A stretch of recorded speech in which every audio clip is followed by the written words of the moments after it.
Hi, I'm responding to Neil Ramesh's question, which I think is a really interesting and important question right now, which is, do countries have a moral obligation to help refugees and these huge streams of refugees heading into Europe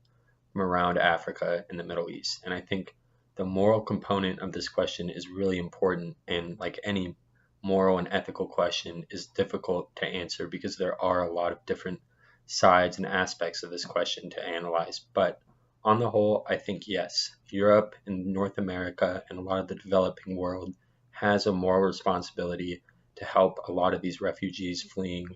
um, inhumane treatment and war and just the horrors that they've seen in their countries like Syria and Afghanistan. That being said, I think there should probably be some amount of limit on economic migrants and maybe even making sure that the refugees from those countries are legitimate refugees who have a safety risk if they were going to stay in that country.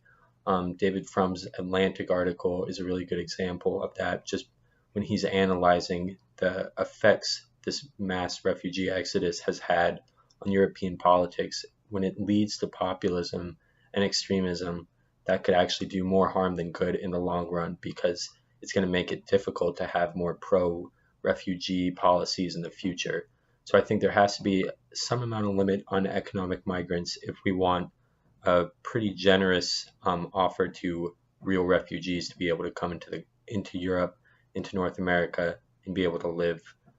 decent lives. So I think yes, Europe does have a moral obligation to help these refugees, but only real refugees coming from serious war-torn areas. Thanks.